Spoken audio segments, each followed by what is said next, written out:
Hi, in this quick video I will talk to you about critical thinking at university. A lot of students tend to know that they have to demonstrate critical thinking in their work.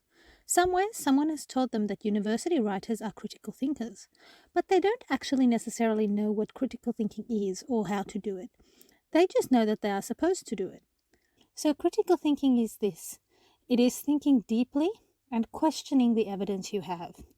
Thinking about why you think the way you do, evaluating your assumptions and beliefs, and reflecting on your own personal experiences, and then explaining to the person reading your assignment why you think the way you do.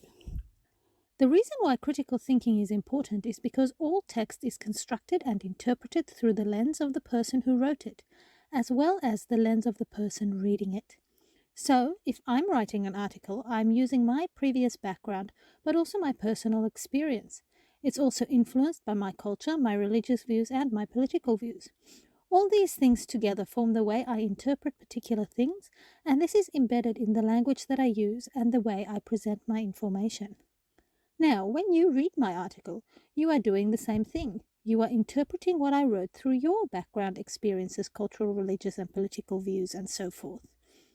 So we may agree on something or we may not because of these different lenses. This is why critical thinking is important. We recommend the following things in terms of understanding a text. What is the main argument being made by the author? This should be fairly easy to find because it's usually in the abstract, the introduction, and in the discussion. So they say it multiple times in an academic article. Then think about, why is the argument important or significant? Why does it matter? What is the nature of the evidence they've used to support this argument? How convincing is this evidence? What research design have they used? Is this a good research design? Would you have done it differently? Those sorts of things.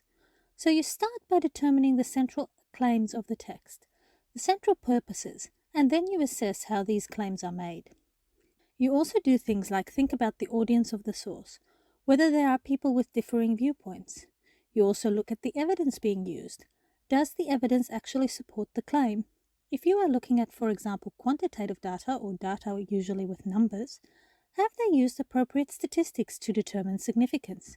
If they are using qualitative data, usually data using words, have they used the appropriate analysis methodologies to actually make the claims they are making? Think, in other words, about the strengths and weaknesses of the argument. Are there any gaps that still need to be addressed? Actually, quite often the authors will tell you these gaps. They will say things like, the limitation to this study is. Remember, though, that critical thinking is not negative thinking. It is questioning thinking. It just means that you need more evidence to believe what you are being told. You are, in other words, thinking for yourself. You are adopting a questioning stance and looking at the underlying assumptions and intentions of the things that you are reading. This means that you are engaging with the difficulty. You are looking at the evidence from both sides and determining why you think the way you do. I like to use this picture to explain to people how critical thinking works. You've got your topic or issue and you need to describe it. It needs things like what, when, where type of questions to be explained. If this is all you do in your assignment, you may pass, but you probably won't do much better than that because you need to move further at university. You need to go to the purple section, where it talks about analysis and synthesis. This is where you have multiple references at the end of sentences because you're able to understand that all of these different sources say the same thing, but they may be doing it in different ways. They may use different methodologies, different samples, those sorts of things. When we analyze them, so in other words, determine that they are all saying the same thing but in different ways, and then synthesize a sentence together, you can reference all of them. This is explaining how and why you are writing what you're writing. If you want to do really well, you also need to go to the orange section at the end of this picture.